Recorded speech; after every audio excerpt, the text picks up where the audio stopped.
They call it color correction or color grading or even color enhancement, don't they? Well, obviously, evaluating the color side of things is very important. So in this movie, let's take a look at evaluating color with an eye towards matching two shots together by using that evaluation. So here in our project, I'm on timeline 0603 matching shots color, and these are the same two shots in this timeline that we previously used in the timeline on matching contrast. However, I've tweaked the contrast of these two shots a little bit further, so it's not exactly the same starting point or the same ending point that we had from the previous movie. I also want to say before we actually start to match the color of these shots is that these two shots are really difficult to match together.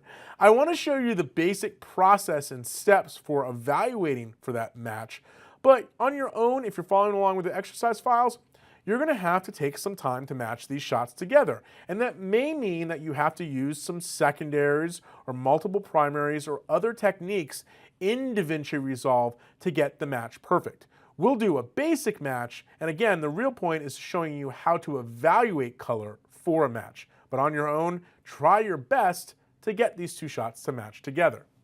Here's the first shot, and let me go ahead and play this. And we'll go into the second shot. In just a second, yeah, you'll see that they're very different. Now, I'm not bothered by the contrast between these two shots. In fact, the contrast seems very similar, and that's what we worked on in the previous movie, getting the contrast of these two shots to match. We have the same nice, really bright highlights, good black level, but on the second shot, things just don't seem right with the color. It seems as though I don't have any saturation. Things might be pushed a little bit more muted, maybe a little bit more green, so I have some problems. Let's go back to the first shot, and I'm going to bring up my scopes. And the first scope that I'm going to start with for evaluating overall color, that is hue, and saturation is obviously the vector scope. So on the vector scope, I can see that I have quite a bit of yellow and red. That's probably the lead singer here and his guitar, and probably this yellow sign back here. And the red probably comes from these letters here on the signs, and maybe even this little sort of switch box back here. Now, if I go down to the second shot, well, the thing that should jump out at you the most is that the saturation between these two shots is nowhere similar.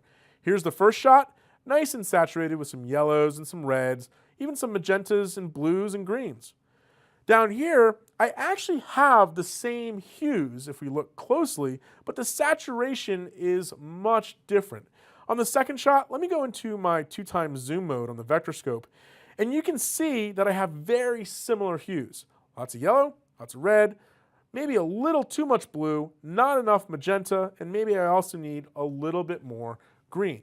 So the good news is that we have many of the same hues present in this second shot as we do with this first shot, but the first thing I think we need to fix is saturation.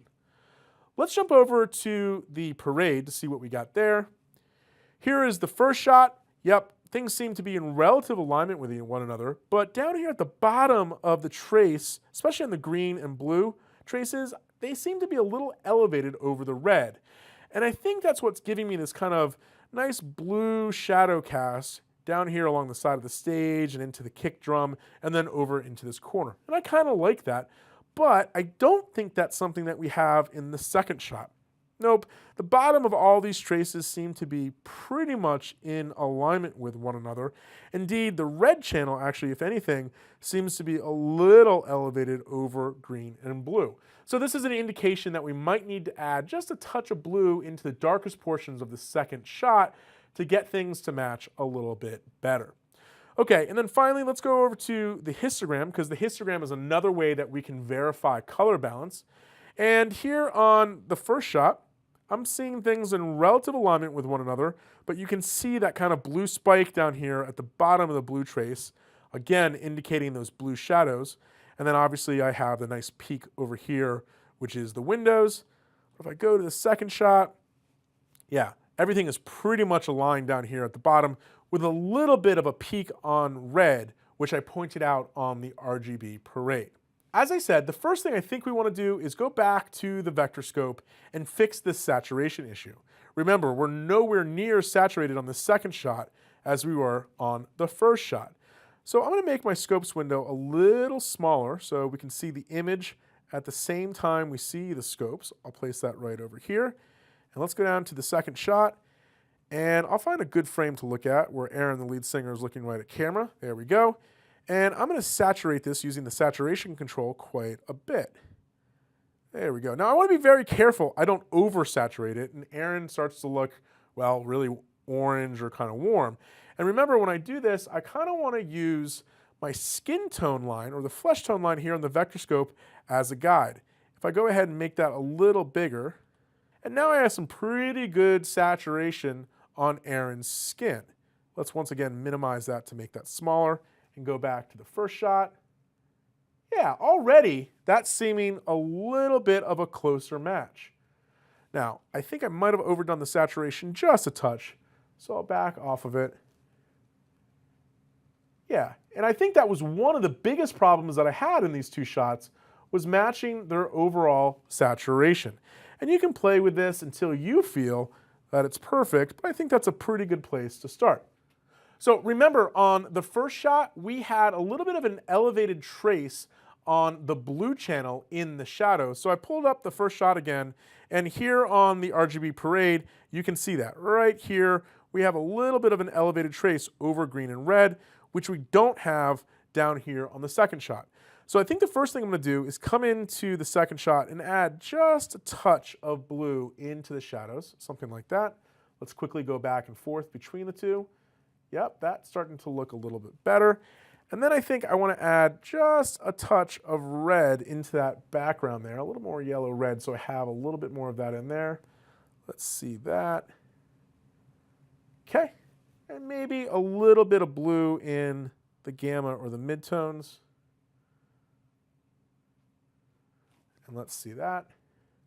Let me go full screen with that, Control F.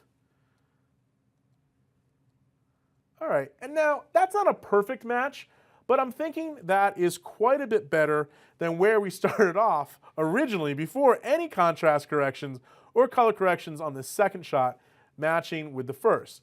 Now, some things I would do additionally to match overall color on this is I might do some secondary correction back here on this light to make it a little warmer, a little bit more yellow, to kind of match a little bit of the yellowish wall back here on the wide shot.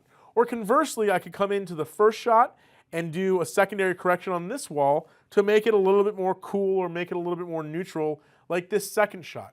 So while this wasn't a perfect match between these two shots, I think you can see a little bit of the thought process.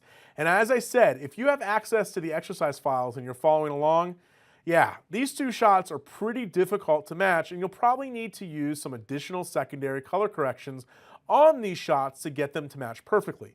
But by looking at saturation, the hues that are present, and the color contrast between two shots, you're well on your way to getting shots to match. Just keep in mind, like any other part of grading, you often need to do things in passes, doing an initial match and then going back later on to see the quality of your work and to refine that.